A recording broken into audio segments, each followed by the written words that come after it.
यार ये समझ में नहीं आ रहा गवर्नमेंट करना क्या चाह रही है। गवर्नमेंट कह रही है इलेक्ट्रिक गाड़ियां खरीदो। भाई कौन उन्हें समझाए कि आपके पास स्टेशंस नहीं है।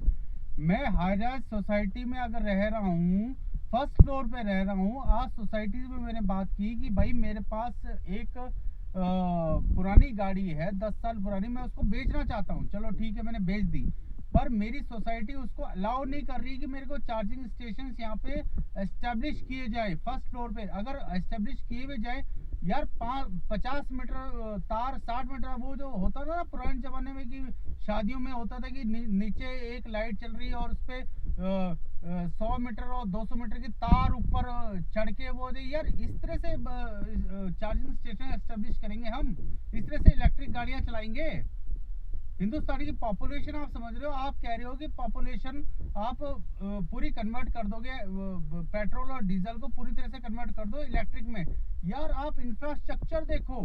आज मैं ट्रैवल करके आया हूँ 250 किलोमीटर का। 250 किलोमीटर में हार्डली 25 चार्जिंग स्टेशन, उसमें से 10 चार्जिंग स्टेशन खराब, जबकि मैं इलेक्ट्रिक गाड़ी नहीं है। पर आज मैंने एक एक्सपेरिमेंट किया कि मैं अगर 250 किलोमीटर का ट्रैवल में चल रहा हूँ तो मुझे कहाँ कहाँ एक्टिव चार्जिंग स्टेशन मिलेंगे।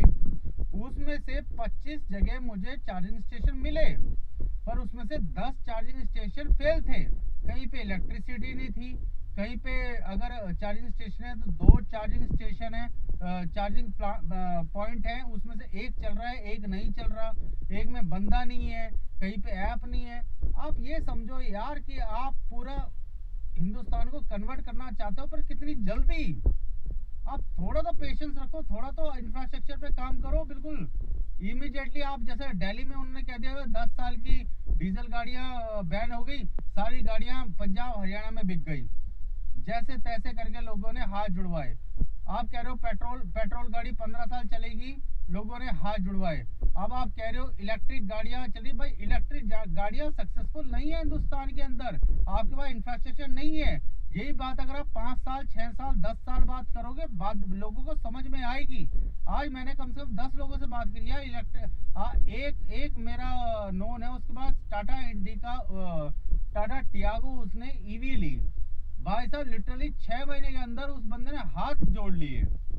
कभी उसकी घर पे उसने उसका इंडिपेंडेंट हाउस है, वो फ्लैट में नहीं रहता। इंडिपेंडेंट हाउस वालों को समझ में आता है हमें कि भाई उसने चार्जिंग पॉइंट बाहर लगा दिया, स्विच लगा दिया, बात सॉल्व होगी। अब आप हिंदुस्तान के जितने भी मेट्रो सिटीज है, उसमें आधे लोग आपके हाई राइज सोसाइटीज में रहते हैं। उस सोसाइटीज में आप कैसे चार्जिंग स्टेशन एस्टेब्लिश करोगे? एक सोसाइटी में 1000-1500 घर हैं, 2000, 3000, 4000 घर हैं। क्या सोसाइटीज अलाउ कर रही हैं? आपने कोई ऐसा लॉ लगाया है कि भाई हर सोसाइटी को कंपलसरी किया जाए कि भाई अगर 1000 घर हैं उसमें से 200, 300, 400, 500 चार्जिंग स्टेशन आपको सोसाइटी के अंदर चाहिए होंगे? वो ऑफिस में एस्टेब्लिश करेंगे आपके चार्जिंग स्टेशन?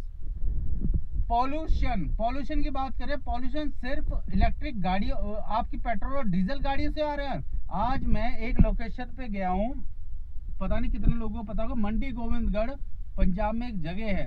स्टील का सबसे बड़ा प्लांट इंडस्ट्री हुआ करती थी, स्टील इंडस्ट्री हुआ करती थी, एशिया की सबसे बड़ी। आज की डेट में वो डेड है, पर आज भी उसमें इतना पॉल्यूशन है कि मैं बता नहीं सकता। हर फैक्ट्री से जितनी भी चल रही है आज की डेट में, मैं कह रहा हूँ एशिया की सबसे बड़ी इंडस्ट्री हुआ करती थी किसी समय में।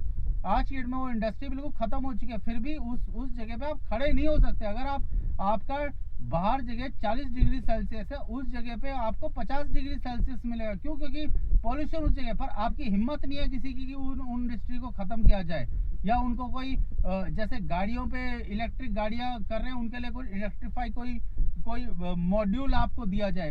यार आप इंडस्ट्रीज को खत्म करो ना, आप इंडस्ट्री को मॉड्यूल को चेंज करो। आप क्या 5, 7, 6 लाख रुपए की बंदा गाड़ी ले रहा है, उस पर लोन EMI भर रहा है, वो सारी चीजें उसको कन्वर्ट कर दोगे? मजबूर आदमी क्या